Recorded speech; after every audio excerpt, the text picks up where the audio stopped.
Indian ജനാധിപത്യത്തിന്റെ കാവൽ കവാടമായ ഭരണഘടനയെ മുൻനിർത്തി രാജ്യം കനത്തൊരു പ്രത്യയശാസ്ത്ര പോരാട്ടത്തിലേക്ക് നീങ്ങുകയാണ്. ഭരണപക്ഷത്തിന്റെ തലപ്പത്തിരിക്കുന്ന മോദി, അമിത്ഷാ, RSS അച്ചുതണ്ടിനെതിരെ കടുത്ത രാഷ്ട്രീയ ആക്രമണവുമായി കോൺഗ്രസ് നേതാവ് രാഹുൽ ഗാന്ധി രംഗത്തെത്തിയിട്ടുണ്ട്.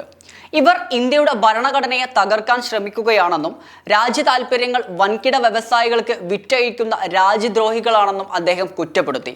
വിപ്ലവകാരി വീരപാസിയുടെ അനുസ്മരണാർത്ഥം സംഘടിപ്പിച്ച ബഹുജൻ സ്വാഭിമാൻ സഭയെ അഭിസംബോധന ചെയ്യവെയായിരുന്നു രാഹുൽ ഗാന്ധിയുടെ ഈ വിവാദവും ശക്തവുമായ പരാമർശം.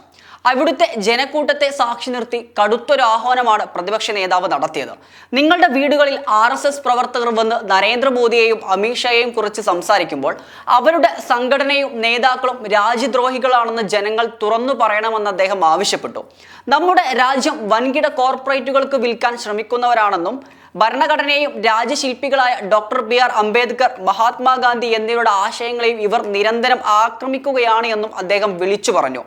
ഭരണഘടനയെ തകർക്കുന്ന ഒരാളെ നമ്മൾ എന്താണ് വിളിക്കേണ്ടത്? അവർ രാജ്യദ്രോഹികൾ എന്ന് മാത്രമേ വിളിക്കാൻ സാധിക്കുകയുമുള്ളൂ. അതുകൊണ്ട് തന്നെ നരേന്ദ്രമോദിയും അമിത്ഷായും ഭരണഘടനയെ ആക്രമിക്കുകയാണെന്ന് ഞാൻ പരസ്യമായി പറയുന്നത് എന്ന് രാഹുൽ ഗാന്ധി വ്യക്തമാക്കി. കുറച്ചു കാലങ്ങളായി കോൺഗ്രസ് ഉൾപ്പെടെയുള്ള പ്രതിപക്ഷ കക്ഷികൾ ഉയർത്തുന്ന പ്രധാന ആരോപണമാണ് ഭരണഘടനാ സംരക്ഷണം എന്നത്. എന്നാൽ ഇതാദ്യമായാണ് രാജ്യത്തിന്റെ പ്രധാനമന്ത്രിക്കും ആഭ്യന്തരമന്ത്രിക്കുമെതിരെ രാജ്യദ്രോഹികൾ എന്ന വാക്ക് നേരിട്ട് പ്രയോഗിച്ചുകൊണ്ട് രാഹുൽ ഗാന്ധി ഇത്രയും വലിയൊരു രാഷ്ട്രീയ പോരിന് കളമൊരുക്കുന്നത്. വൻകിട വ്യവസായങ്ങളായ ചില സുഹൃത്തുക്കൾക്ക് വേണ്ടി രാജ്യം ഭരിക്കുന്ന മോദി സർക്കാർ സാധാരണക്കാരെയും പിന്നാക്ക ദലിത് വിഭാഗങ്ങളുടെയും അവകാശങ്ങൾ ഇല്ലാതാക്കുകയാണെന്ന ആക്ഷേപമാണ് പ്രതിപക്ഷം ശക്തമാക്കുന്നത്.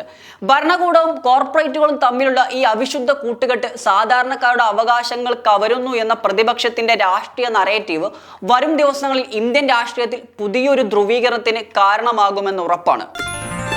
Waytonikah.com, the exclusive Muslim matrimonial site.